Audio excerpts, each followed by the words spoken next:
ये संविधान की प्रमुख विशेषताओं को पढ़ना और समझना ये दो अलग चीजें हैं। क्यों मैं कह रहा हूं कि पढ़ना और समझना दो अलग चीजें हैं? आप बिना पूरे भारतीय संविधान को पढ़े इसकी विशेषताओं को नहीं समझ सकते। पढ़ तो सकते हैं, समझ नहीं सकते।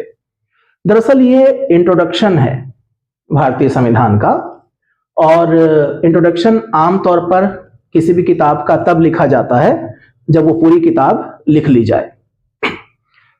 लेकिन जो भी लोग बिल्कुल बुनियाद से, बेसिक से भारतीय संविधान को समझना चाहते हैं वो इस लेक्चर को बहुत ध्यान से सुने। भारतीय संविधान की प्रमुख विशेषताओं को लगभग 15 या 16 हेडिंग्स में अलग अलग किताबों में विभाजित किया गया है। चाहे आप लक्ष्मीकांत पढ़िए, चाहे आप जे.एन. पांडे पढ़िए जो कि लॉ के स्टूडेंट पढ़ते हैं। बुनियादी एनसीईआरटी में भी भारतीय संविधान की विशेषताएं के नाम से टॉपिक होता है। थोड़ा सा हम इसको मिक्स लैंग्वेज में रखेंगे, इंग्लिश में रखेंगे, तो silent feature of the Indian constitution. जो 15 या 16 विशेषताएं हैं उसमें से आधी हमने बोर्ड पर लिखी हैं, जैसे कि रिटन कॉन्स्टिट्यूशन, लिखित संविधान। विभिन्न स्रोत का मतलब यह है कि भारतीय संविधान के ऊपर वैश्विक प्रभाव है, यानी विश्व के जो प्रमुख संविधान हैं वहां से भारतीय संविधान ने अपने कई तत्वों को ग्रहण किया है। इसके अलावा और भी पॉइंट हैं, तो एक एक पॉइंट मैं यहां पर आपको एक्सप्लेन करूंगा। आप साथ में अपनी बुक देख सकते हैं, और बीच में अगर कोई डाउट है तो आप पूछ सकते हैं, और जो लोग इसको ऑनलाइन देख रहे हैं वो कमेंट बॉक्स में अपने डाउट पूछ सकते हैं। प्रमुख विशेषताओं में पहली विशेषता है लिखित संविधान। दुनिया में दो तरह के संविधान होते हैं, लिखित और अलिखित। हालांकि अलिखित संविधान जैसा कुछ होता नहीं है, लेकिन अभी के लिए आप ये मानिए कि दो संविधान होते हैं, अलिखित और लिखित। अलिखित संविधान का सबसे बढ़िया उदाहरण है यूनाइटेड किंगडम, यानी कि ग्रेट ब्रिटेन का संविधान। दरअसल जब संविधान किसी विशेष प्रक्रिया का पालन करके ना बनाया जाए, जब संविधान किसी कॉन्स्टिट्यूएंट असेंबली या संविधान सभा के द्वारा ना बनाया जाए और वो संसद की जो सामान्य कानून निर्माण प्रक्रिया है उसके द्वारा बना लिया जाए, तो उसको आप अलिखित कह लेते हैं। अलिखित का मतलब ये नहीं कि उन्होंने याद कर लिया है, लिखित में तो है ही वो। पूरी दुनिया में जितनी भी डेमोक्रेटिक कंट्रीज हैं, बेहतर कंट्रीज हैं, उनके संविधान लिखित में हैं। ब्रिटेन एक्सेप्शन है, ब्रिटेन अपवाद है। वो दुनिया की सबसे पुरानी डेमोक्रेसी है, बेहतर देश है, लेकिन संविधान अलिखित है। तो भारतीय संविधान लिखित है, और लिखित होने के साथ साथ ये एक रिकॉर्ड भी बनाता है कि भारतीय संविधान न सिर्फ लिखित है बल्कि दुनिया का सबसे लंबा संविधान भी है। लंबा इस मायने में कि अपने मूल रूप में, जब हम बोलते हैं मूल रूप में, तो इसका मतलब होता है वो संविधान जो हमने 26 नवंबर 1949 आंशिक तौर पर और फिर 26 जनवरी 1950 को कंप्लीटली, पूर्ण रूप से एडॉप्ट किया था। उस समय इस संविधान में 22 पार्ट्स, 8 शेड्यूल्स एंड 395 आर्टिकल्स थे। 22 भाग, 8 अनुसूचियां और 395 अनुच्छेद। वर्तमान में भाग की संख्या तो 22 ही है। अब आप कहेंगे कि नहीं, हमने तो पढ़ा है कि संविधान में 24 भाग हो गए हैं, कुछ लोग कहते हैं 25 हो गए हैं। देखिए, संविधान में भाग तो 1 से लेकर के और 22 तक ही हैं। हाँ, हमने संविधान संशोधन करके, क्योंकि भारतीय संविधान में अमेंडमेंट किया जा सकता है, हमने कुछ नए पार्ट जोड़े हैं, जैसे कि पार्ट 4A या फिर पार्ट 9A 9B और पार्ट 14A।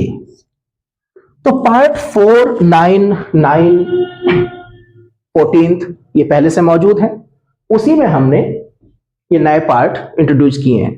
तो अगर इस तरह से काउंटिंग करेंगे तो ये 26 हो जाएंगे, ठीक है। लेकिन 26 हो जाने का मतलब ये नहीं है कि कोई पार्ट नंबर 23, 24, 25, 26 हमने ऐड कर दिया है।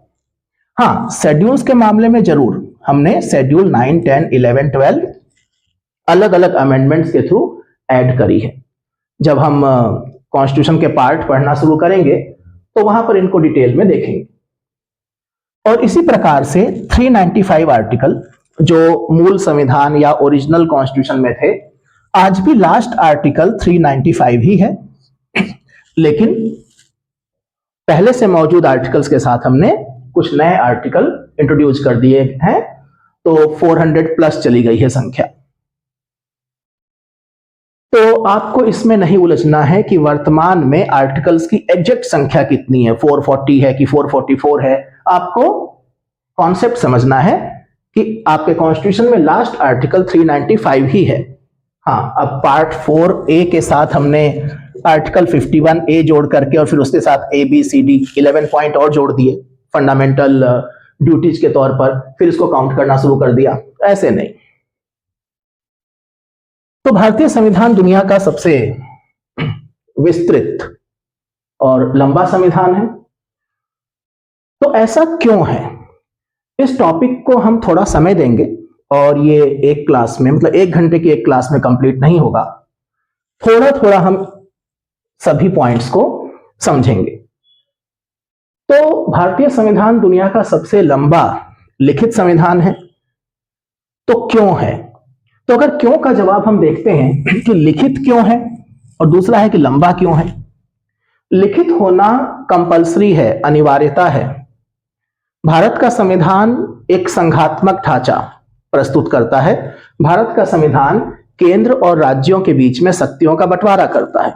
भारत का संविधान लोगों को फंडामेंटल राइट प्रोवाइड करता है। भारत का संविधान सरकार को through part 4 directive principles of state policy राज्यों को निर्देश देता है कि इन पब्लिक इंटरेस्ट आपको ये करना है।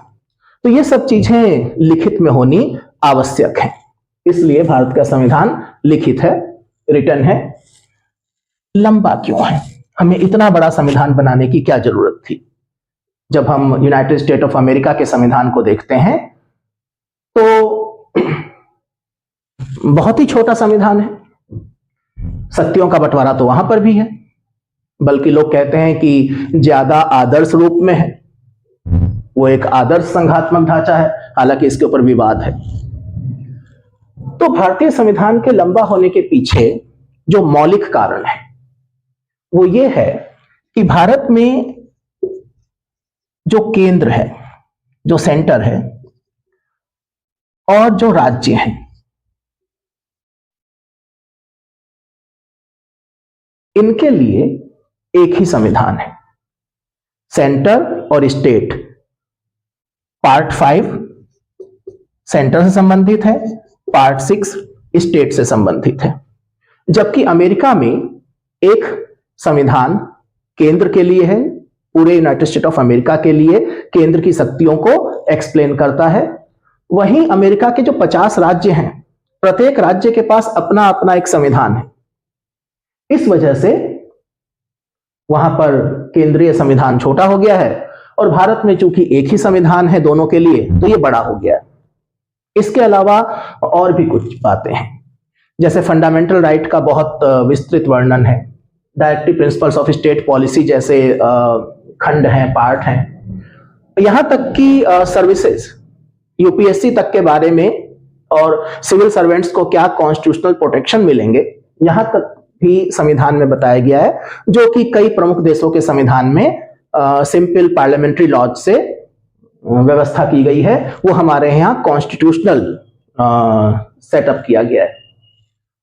इसके अलावा ये भी तथ्य है कि भारत एक बड़ा देश है और डाइवर्सिटी भारत में जातीय, धार्मिक, क्षेत्रीय विभिन्नताएं पाई जाती हैं, लिंग्विस्टिक भाषाई विभिन्नताएं पाई जाती हैं, और हमें उन सब लोगों को ये एहसास कराना था कि ये संविधान सबके लिए है। तो निश्चित तौर पर भारत के संविधान के विस्तृत होने के पीछे ये प्रमुख कारण है। सेकेंड पॉइंट, विभिन्न स्रोत, ड्रॉन फ्रॉम वेरियस सोर्सेज। दरअसल भारतीय संविधान के ऊपर एक आरोप है। आरोप यह है कि भारतीय संविधान उधार का संविधान है। जब भारत का संविधान बना तब तक दुनिया के जितने भी बड़े डेमोक्रेटिक कंट्रीज थी वो अपना संविधान बना चुके थे। तो लोगों ने बोला कि आपने कुछ अमेरिका से लिया, कुछ कनाडा से लिया, कुछ ऑस्ट्रेलिया से लिया, कुछ साउथ अफ्रीका से लिया, कुछ फ्रांस से ले लिया, कुछ जापान से ले लिया, और जिनके साथ काम करने की आपको आदत थी, या फिर खराब शब्दों में लोग बोलते हैं कि जिनके आप गुलाम थे, अर्थात ब्रिटेन के, आपने अपना मैक्सिमम पार्ट वहां से ले लिया। भारत में रहते हुए अंग्रेजों ने गवर्नमेंट ऑफ इंडिया एक्ट 1935 बनाया था। हमारे संविधान का अधिकांश हिस्सा उस गवर्नमेंट ऑफ इंडिया एक्ट 1935 पर बेस्ड है। तो क्या ये सत्य है? जैसा कि डॉक्टर अंबेडकर ने कहा था कि उन्हें इस बात पर गर्व है कि भारतीय संविधान का निर्माण विश्व के सर्वश्रेष्ठ संविधानों को फिल्टर करने के बाद, छानने के बाद बनाया गया है, तो इसमें शर्म जैसा कुछ नहीं है, और ना ही भारतीय संविधान उधार का संविधान है। इसके लिए अलग से एक चैप्टर और एक लेक्चर मैंने रखा है जिसमें हम स्टेप बाय स्टेप ये सिद्ध करेंगे कि भारतीय संविधान का अपना एक ब्रांड है, भारतीय संविधान यूनिक है, कैसे वो ब्रिटिश परंपराओं को फॉलो करते हुए भी उनकी बी कॉपी नहीं बना, कैसे वो अमेरिका की न्यायिक व्यवस्था, जुडिशियल सिस्टम को देखते हुए भी बिल्कुल उसके जैसा नहीं बना। तो इसको हम अलग से पढ़ेंगे। यहां पर बस इसका मतलब समझिए, अलग से चैप्टर आएगा। इसका मतलब है कि भारतीय संविधान के ऊपर विश्व के किन किन संविधानों का प्रभाव है। जैसा मैंने बताया, जो भारतीय संविधान का सरकार का स्वरूप वाला पार्ट है, पार्ट 5, और सरकार और संसद के जो संबंध हैं वो ब्रिटेन से प्रभावित हैं, गवर्नमेंट ऑफ इंडिया एक्ट 1935 से प्रभावित। Directive principles of state policy हैं वो आयरलैंड से लिए गए हैं। इसके अलावा हर देश से जो बेहतर चीजें थी और जो हमारे सामाजिक आर्थिक ढांचे और हमारे ऐतिहासिक बैकग्राउंड को सूट करती थी, वो हमने एडॉप्ट करी। थर्ड पॉइंट है नम्यता एवं अनम्यता का समन्वय, mix blend of flexibility and rigidity. जब हम बात करते हैं फ्लेक्सिबिलिटी की, रिजिडिटी की या नम्यता अनम्यता की, तो हमेशा संविधान के कॉन्टेक्स्ट में इसका मतलब होता है अमेंडमेंट प्रोसीजर क्या है, क्या कॉन्स्टिट्यूशन में बदलाव संभव है और वो बदलाव आसानी से संभव है या फिर बहुत मुश्किल है। तो मोटे तौर पर संविधानों का क्लासिफिकेशन इस आधार पर भी किया जाता है कि अमेंडमेंट हो सकता है या नहीं हो सकता। पहली बात तो ये कि संविधान में अमेंडमेंट की गुंजाइश होनी चाहिए। आप इंडियन कॉन्स्टिट्यूशन के पार्ट 20 में पूरा अमेंडमेंट प्रोसीजर पढ़ेंगे, वहां पर कुछ बुनियादी बातें मैं आपको बताऊंगा। लेकिन जो मैंने कहा कि संविधान में अमेंडमेंट की गुंजाइश होनी चाहिए, कानून को परिवर्तनशील होना चाहिए, क्योंकि हम लोग खुद परिवर्तनशील हैं, समाज परिवर्तनशील है। जरूरी नहीं है कि 200 साल पहले, 300 साल पहले जो एक कानून बना वो आज भी समाज के लिए उतना ही उपयोगी हो जितना वो 300 साल पहले था। अच्छे से अच्छा सिस्टम भी अगर उसमें सुधार न किया जाए, बदलाव ना किया जाए, तो समस्या हो जाता है। तो यहां पर भारतीय संविधान में संशोधन की प्रक्रिया को थोड़ा सा मिक्स रखा गया है। उसको ना तो अमेरिका की तरह बहुत कठोर बनाया गया है और ना ही ब्रिटेन की तरह संसद के हाथ में सारी शक्ति दे दी गई है कि सामान्य बहुमत से आप कोई भी नया कानून बना लीजिए, वही संविधान होगा। भारतीय संविधान में संसद कुछ मामलों में अकेले संशोधन कर सकती है, लेकिन कुछ मामलों के लिए उसको राज्यों के समर्थन की जरूरत पड़ती है, कुछ मामलों में उसको 2/3 बहुमत की जरूरत पड़ती है। तो mix blend of flexibility and rigidity है। इससे ज्यादा हम पार्ट 20 में इसको पढ़ेंगे। एकात्मक और संघात्मक समन्वय। एकात्मक और संघात्मक यानी कि यूनिटरी एंड फेडरल। अब देखिए, संविधान के प्रकार बढ़ते चले आ रहे हैं। क्लासिफिकेशन 3 हो चुके हैं। पहला हुआ था कि संविधान रिटन होता है या अनरिटन होता है, लिखित होता है या अलिखित होता है। दूसरा हुआ कि संविधान का एक क्लासिफिकेशन होता है कि संशोधन की प्रणाली फ्लेक्सिबल है या रिजिड है। अब एक तीसरा क्लासिफिकेशन आ गया कि संविधान या तो यूनाइटरी होते हैं, एकात्मक होते हैं, या फिर संघात्मक होते हैं। तो भारतीय संविधान कैसा है? कांस्टेंट असेंबली, और बाद में सुप्रीम कोर्ट में भी कई डिसीजन हुए जिनमें यही माना गया कि भारत का संविधान मूलतः संघात्मक है, फेडरल है, लेकिन उसमें एकात्मक तत्व भी कूट कूट करके भरे गए हैं। इतने कूट करके भरे गए हैं कि कुछ लोग बोलते हैं कि आप ऐसा कह लो कि एकात्मक है जिसमें संघात्मक तत्व भी हैं। तो ये फिर विवादित मुद्दा है। इसीलिए कुछ एक्सपर्ट्स ने एक नाम दिया क्वेसी फेडरल, कि भाई आप ना संघात्मक हो ना एकात्मक हो, अर्ध संघात्मक हो। तो सच्चाई क्या है? सच्चाई समझने के लिए तो हमें कॉन्स्टिट्यूशन को खंगालना होगा, हमें पार्ट 5 पढ़ना होगा, पार्ट 6 पढ़ना होगा, तब हम जानेंगे कि सेंट्रल एडमिनिस्ट्रेशन के क्या प्रोविजन है, स्टेट के क्या प्रोविजन है। फिर हमें पार्ट 11 और 12 पढ़ना पड़ेगा, जिसमें सेंटर स्टेट रिलेशन बताए गए हैं, डिस्ट्रीब्यूशन ऑफ पावर बताया गया है। वो सब पढ़ने के बाद हम समझ पाएंगे ना कि भारत का संघात्मक ढांचा कैसा है। तो यहां पर आप बहुत मोटा मोटा समझ लीजिए कि यूनाइटरी और फेडरल का अंतर क्या होता है। आप बता सकते हो बेसिक डेफिनेशन क्या है यूनाइटरी की और फेडरल की? नहीं? देखिए, एक एकात्मक संविधान जो होता है उसमें डिस्ट्रीब्यूशन ऑफ पावर नहीं होता। ये कॉन्स्टिट्यूशन है और ये सेंटर है, ये स्टेट है, ये स्टेट है। कॉन्स्टिट्यूशन अपनी सारी की सारी पावर एक सत्ता को दे देता है, सेंट्रल गवर्नमेंट को दे देता है, और फिर सेंट्रल गवर्नमेंट उसको स्टेट्स को डिस्ट्रीब्यूट कर सकती है। तो ऐसा नहीं है कि राज्यों के पास कानून बनाने का अधिकार नहीं होता, बट ये अधिकार उनको सीधे संविधान से ना मिलकर के सेंटर से मिलता है। संघात्मक ढांचे में क्या होता है, फेडरेशन में क्या होता है, कॉन्स्टिट्यूशन अपनी जो पावर है उसको डिस्ट्रीब्यूट करता है सेंटर और स्टेट के बीच में। फेडरल कॉन्स्टिट्यूशन के कई फीचर होते हैं, लेकिन जिस एक एलिमेंट के बिना वो बेकार हो जाएगा वो है distribution of power between centre and their units. अगर केंद्र और उसकी राज्यों के बीच में शक्तियों का बंटवारा नहीं है, चाहे वो लेजिस्लेटिव पावर हो, चाहे वो एडमिनिस्ट्रेटिव पावर हो, या फिर वो फाइनेंशियल पावर हो, तो फिर वो संविधान संघात्मक नहीं होगा। भले ही वो रिटर्न हो, भले ही वो सुपरमेसी ऑफ द कॉन्स्टिट्यूशन रखता हो, भले ही उसमें एक इंडिपेंडेंट जुडिशियल सिस्टम हो, फिर भी वो संघात्मक नहीं होगा अगर डिस्ट्रीब्यूशन ऑफ पावर नहीं है। हाँ, डिस्ट्रीब्यूशन ऑफ पावर है और उसके साथ बाकी चीजें हैं, तो फिर वो संघात्मक माना जाएगा, जैसे कि भारत का संविधान माना जाता है। तो इसके लिए हमें कई सारे पार्ट 5, पार्ट 6, पार्ट 10, पार्ट 11, 12, ये सब हम पढ़ेंगे, तब जाके हमें समझ में आएगा कि भारत का संविधान संघात्मक है कि एकात्मक है कि अर्ध संघात्मक है।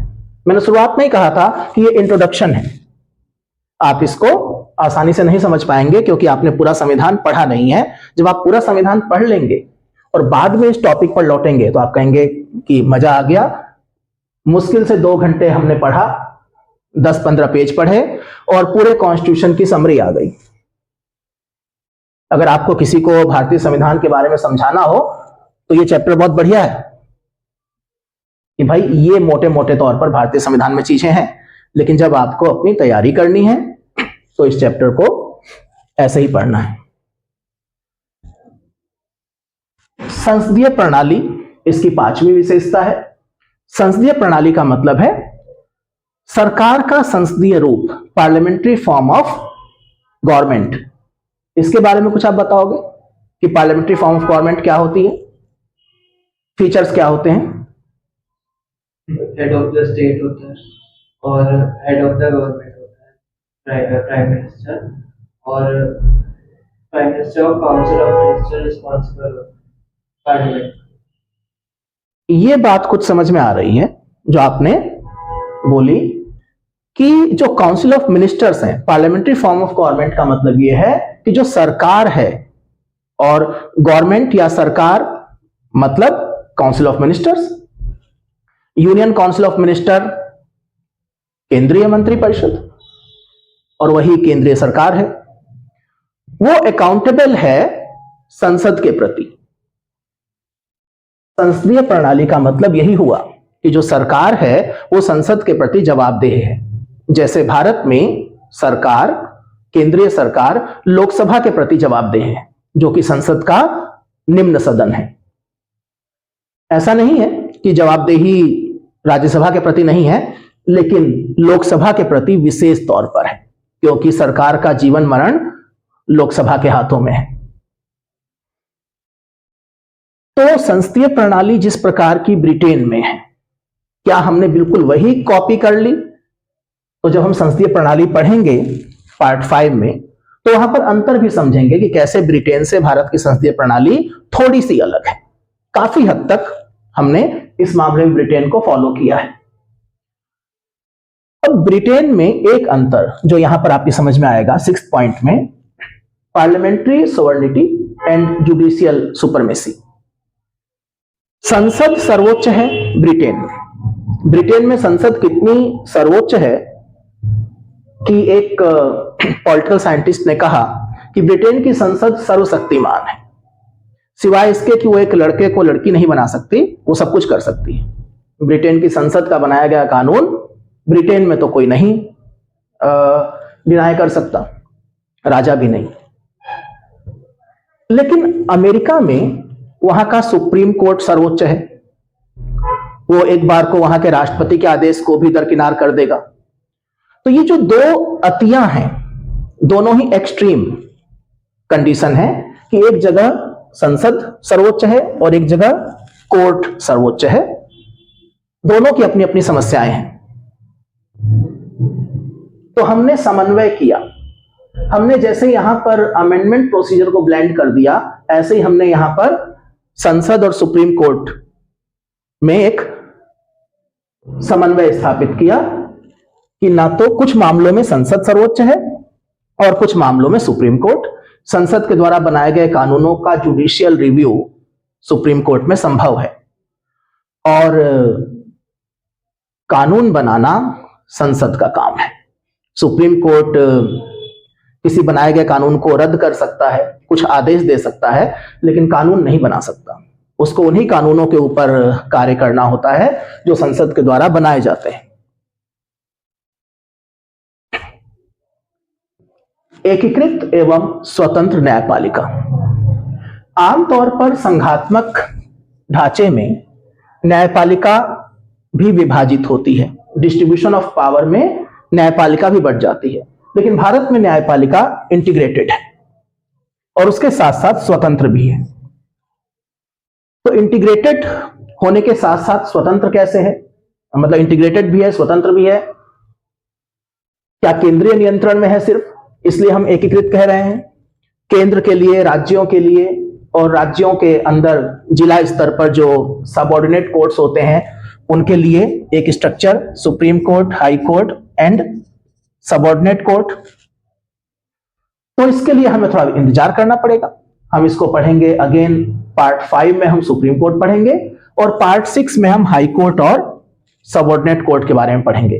फिलहाल सिर्फ इतना समझ लीजिए एकीकृत का मतलब कि भारत में एक सुप्रीम कोर्ट है और एक व्यवस्था है कि भारत के प्रत्येक राज्य में एक हाई कोर्ट होगा। संघ शासित क्षेत्रों के भी अपने हाई कोर्ट होंगे। हालांकि कॉमन हाई कोर्ट भी होते हैं, अर्थात एक हाई कोर्ट दो राज्यों के लिए काम करता है, या एक हाई कोर्ट का जुरिस्डिक्शन जो है वो एक से ज्यादा राज्यों पर होता है। इसीलिए भारत में राज्य भले ही 28 हों, लेकिन हाई कोर्ट 28 नहीं है। तो एक सुप्रीम कोर्ट है और राज्यों में हाई कोर्ट है।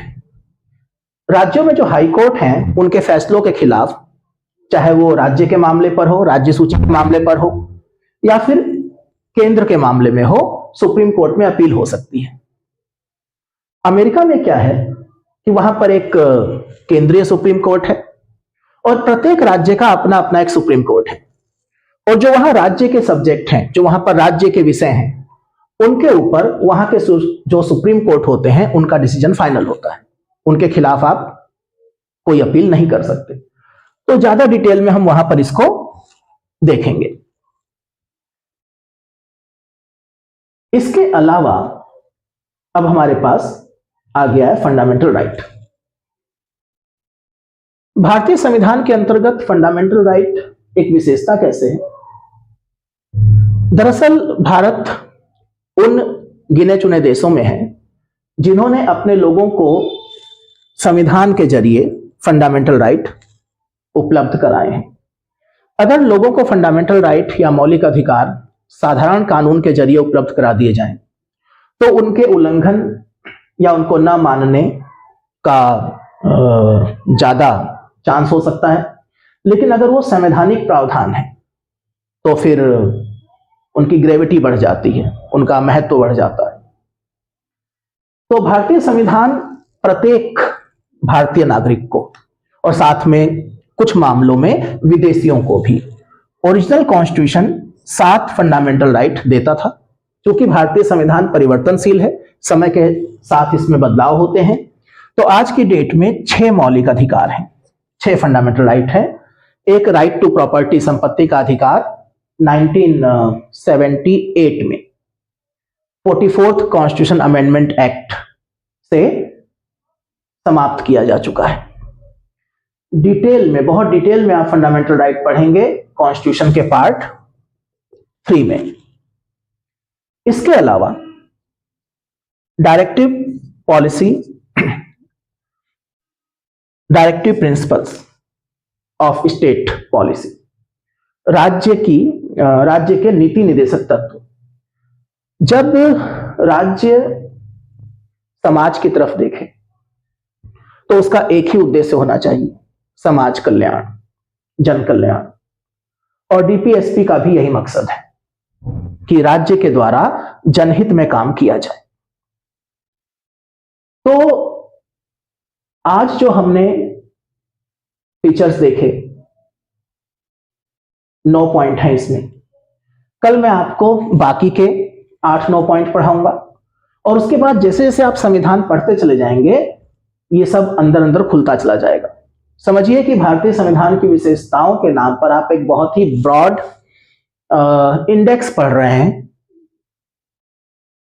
इंट्रोडक्शन है, और तभी पूरा इंट्रोडक्शन समझ में आएगा जब आप डिटेल में संविधान के प्रत्येक भाग को पढ़ लेंगे। तो अगर आप बिल्कुल नए स्टूडेंट हैं जो पहली बार संविधान को पढ़ रहे हैं, तो हो सकता है इसमें आपको दिक्कत लगे। लेकिन जैसे जैसे आप पार्ट 1, पार्ट 2, पार्ट 3 आगे चीजें पढ़ेंगे, आपको एक क्लियर होता जाएगा। इसके साथ मेरी एडवाइस ये है कि अगर आप लक्ष्मीकांत को फॉलो कर रहे हैं तो उसमें से नोट्स बनाइए, और उसमें हम थोड़ी मदद कर सकते हैं। मैं आपको वर्कबुक प्रोवाइड करूंगा, उसको आप फिल करेंगे, और जो भी डाउट है वो आप नेक्स्ट क्लास में पूछ लेंगे। और ध्यान रखें, पूछना बहुत जरूरी है। अगर आप लोगों को कामयाब होना है तो ये बिल्कुल संकोच मत करिए कि कोई नहीं पूछ रहा है। हो सकता है जो नहीं पूछ रहे हैं उनको आता हो, और हो सकता है वो भी आपकी तरह शर्म कर रहे हो। तो रिटर्न वर्क करिए, यानी कि वर्कबुक भरिए, सिर्फ पढ़िए मत। सिर्फ पढ़ने से कभी भी आपका एग्जाम नहीं निकलेगा। कारण ये है कि एग्जाम रिटर्न फॉर्म में होना है।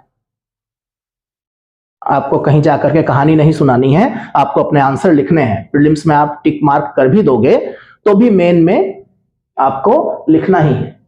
तो अपनी राइटिंग प्रैक्टिस को बढ़ाइए, और उसकी शुरुआत ऐसे ही छोटे छोटे नोट्स बनाने से होगी। क्या नोट्स बनाने हैं, किस तरीके से बनाने हैं, वो वर्कबुक में मैं आपको प्रोवाइड करा दूंगा। चलिए, तो आज की क्लास समाप्त करते हैं।